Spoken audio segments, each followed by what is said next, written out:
Shalom, my name is Yoshua Yaakov Ben Avraham. I'm making this video from Jerusalem, and the video is about, really it's a happy birthday, a wishing of happy birthday to Nelson Mandela for his 90th birthday. Never has there been a man in the modern era that I have more respect for.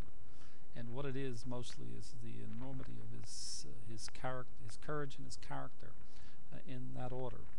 Because what is most pronounced about the enormity of the spirit of this man is that he endured the tests that he was given, and he's not bitter.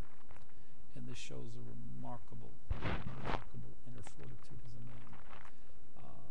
I've had my own tests. Let me introduce myself again. Yoshua Yaakov. I'm the author of the trilogy Humanomics. And what is Humanomics? It's the East-West convergence model. And I'm told that Nelson Mandela endorses it. I pray. I hope very much he does. I would consider myself very blessed to receive that endorsement. So I'm told he's heard about it and he's had it explained to him, and that he likes it and he endorses it and favors it. So let's hope that there will be a formal confirmation of that. And even if there isn't, we love him and we bless him. Kabel v'shilatet from Yerushalayim, which means receiving to give. And okay, let's get on to the context. Not only is this man really a world leader, he is really he's far more than an icon. He is one of the central figures in the narrative of the redemption of man and mankind. What am I talking about? We have experienced, we've observed, and there is a significant, massive amount of empirical and logical evidence of the collapse of the local reality that began globally 18 years ago. Most significantly confirmed on December 25th, 1991, with the collapse in the Soviet Union of its local, which was its communism. The next year, 1992, in Yugoslavia, its local reality collapsed. It was its communism. And November 5th, with the 1995, with the murder of Rabin, the local reality in Israel here collapsed. It's Zionism. A lot of denial. Well, the denial is because it's very simple. Zionism was, emphasis added, communism. And really, that's why it collapsed. And what's left is the communism has to collapse. And then we can get on with the ending of the denial, the deconstruction of ground zero, the deprogramming of the mind of the individual, family, communities, and nation in the old sociologic, psychologic, anthropologic model of man's mind, which was giving to receive, which means what? I give, I get. It's finished, it's collapsed, it's all done. And so what replaces it is receive it to give, and this is what Nelson Mandela embodies in the most particular and very special ways. Receiving what? Receiving the authentic Nelson Mandela. He's demonstrated this to himself, to his family, to his community, and his nation, and to all mankind. And that's why he's so treasured, cherished, and loved, and quite rightfully so. I very much believe that it wouldn't surprise me if in 30 years' time we see this from Barack Obama, and we pray he'll be elected president. And but having said that, let me get back to Nelson Mandela, because he's a very, very special figure. What we see is that he is he's the narrative of man and mankind's redemption. In what way? And what am I talking about? I'm saying that this man understood intuitively, not scientifically, but intuitively, he understood the collapse of the local reality. He understood that his imprisonment was a test, and he understood that it came from God. And the proof of his, the things that happened in his life, he had to face the chaos of the complete upheaval and turmoil of the environment of apartheid Africa, and the enormous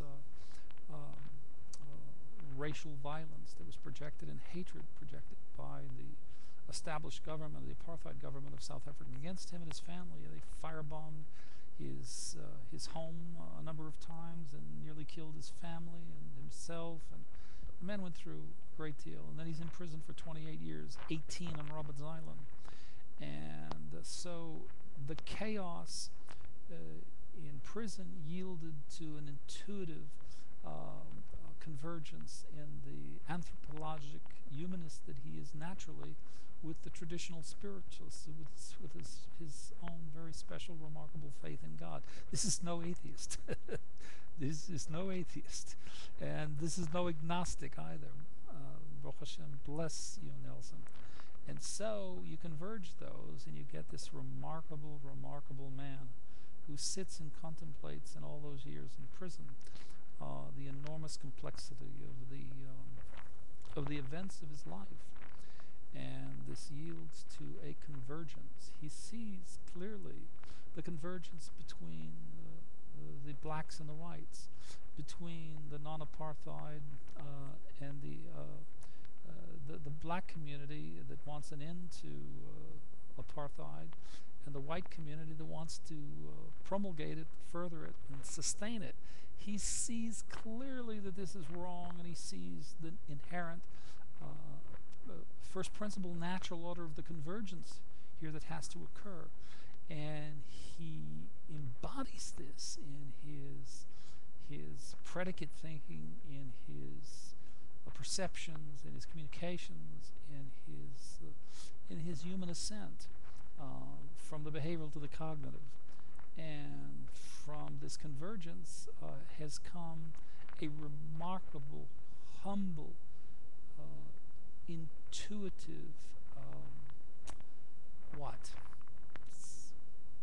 comprehension. Simple. This man comprehends more in the post-collapse of the local reality as we ascend from a mammalian behavioral animal to a cognitive being, for the religious, from man's exile, man and mankind's exile, to redemption. And this is where we are today. We've had the collapse of the local reality globally. I've talked about it earlier. And the East-West systems after collapse converge to the center, and that's what I'm talking about when I speak of the anthropological humanism and the traditional spiritualism. This is the personal model for every man, because it doesn't require you have to be either, because we have to embody really a recognition implicitly and explicitly of both, cognitively. And after the collapse of the local reality, Humanomics in general, we have its central organizing principle, receiving to give. And we now know what receiving to give means. It means receiving the authentic you, to give the authentic you to the authentic you, to your children, to your family, your community, your nation, and all mankind. This is the learning curve that Nelson Mandela has mastered intuitively with the greatest of humility. He's not a rocket scientist, but this is implicit and explicit, manifest in the man's demeanor, his comprehensive understanding and knowledge of the human condition globally. He's a remarkable, remarkable man, and I love him, and we love him. And where would this world be without this giant? For all of us to stand on his shoulders, 90 years old. We bless you from Jerusalem in Kabel B'Shilatet, receiving to give, Nelson. We love you. We just wish we could have another 90 years. Thank you. Thank you for who you are and what you've done for us, for all mankind, and for the inspiration you've been to all of us. We thank you. Okay, I'm getting teary-eyed, and I wished Nelson happy birthday, and I can't think of anything else to say. We will be very grateful to receive the endorsement. I don't know what we will do with it, but we'll certainly publish it. But anyway, thank you very much for listening. I'm Yeshua Yaakov from Jerusalem. I'm the author of the trilogy Humanomics and its central organizing principle, receiving to give, and the integration of